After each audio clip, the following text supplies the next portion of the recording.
जय मसीह की। आज का सुसमाचार यह है कि निर्बुद्धियों की नाई नहीं पर बुद्धिमानों की नाई चलो और अवसर को बहुमोल समझो, क्योंकि दिन बुरे हैं। इसलिए प्रिय बालकों की नाई परमेश्वर के सदृश बनो।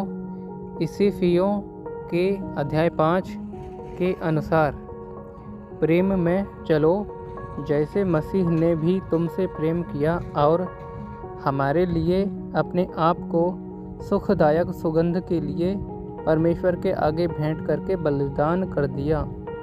और जैसा पवित्र लोगों के योग्य है, वैसा तुम में व्यभिचार और किसी प्रकार अशुद्ध काम या लोभ की चर्चा तक न हो, और निर्लज्जता न मूढ़ता की बातें करो, न ठट्ठे की, क्योंकि ये बातें सोहती नहीं वरन धन्यवाद ही सुना जाए।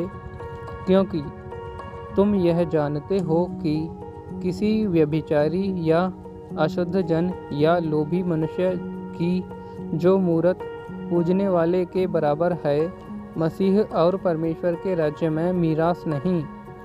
कोई तुम्हें व्यर्थ बातों से धोखा न दे, क्योंकि इन ही कामों के कारण परमेश्वर का क्रोध आज्ञा न मानने वालों पर भड़कता है।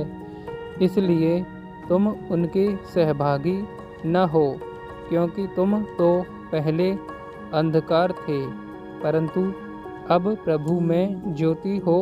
सो ज्योति की संतान की नाई चलो, क्योंकि ज्योति का फल सब प्रकार की भलाई और धार्मिकता और सत्य है।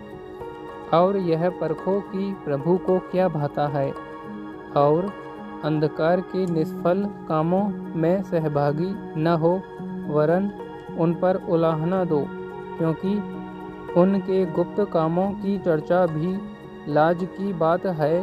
पर जितने कामों पर उलाहना दिया जाता है, वे सब ज्योति से प्रकट होते हैं, क्योंकि जो सब कुछ को प्रकट करता है वह ज्योति है।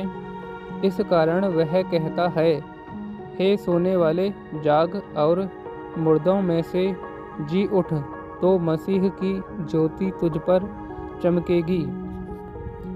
इसलिए ध्यान से देखो कि कैसी चाल चलते हो। निर्बुद्धियों की नाई नहीं पर बुद्धिमानों की नाई चलो, और अवसर को बहुमोल समझो, क्योंकि दिन बुरे हैं। इस कारण निर्बुद्धि न हो, पर ध्यान से समझो कि प्रभु की इच्छा क्या है, और दाखरथ से मतवाले न बनो, क्योंकि इससे लुचपन होता है, पर आत्मा से परिपूर्ण होते जाओ, और आपस में भजन और स्तुति गान और आत्मिक गीत गाया करो, और अपने अपने मन में प्रभु के सामने गाते और कीर्तन करते रहो, और सदा सब बातों के लिए हमारे प्रभु यीशु मसीह के नाम से परमेश्वर पिता का धन्यवाद करते रहो, और मसीह के भय से एक दूसरे के अधीन रहो।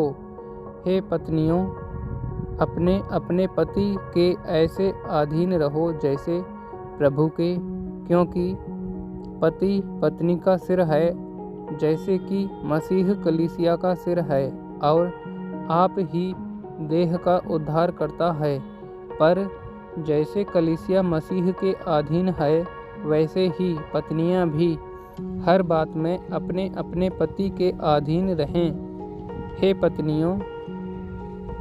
पतियों, अपनी अपनी पत्नी से प्रेम रखो, जैसा मसीह ने भी कलीसिया से प्रेम करके अपने आप को उनके लिए दे दिया, कि उसको वचन के द्वारा जल के स्नान से शुद्ध करके पवित्र बनाए, और उसे एक ऐसी तेजस्वी कलीसिया बनाकर अपने पास खड़ी करे, जिसमें न कलंक न झुर्री न कोई ऐसी वस्तु हो, वरन पवित्र और निर्दोष हो।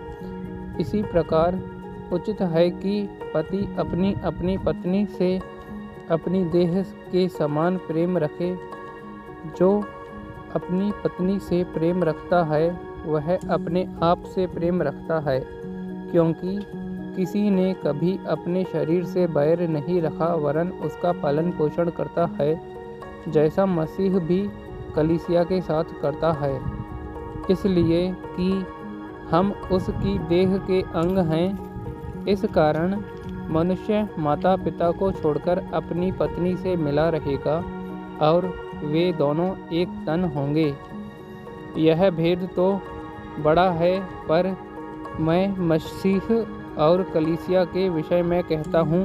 पर तुम में से हर एक अपनी पत्नी से अपने समान प्रेम रखे और पत्नी भी अपने पति का भय माने।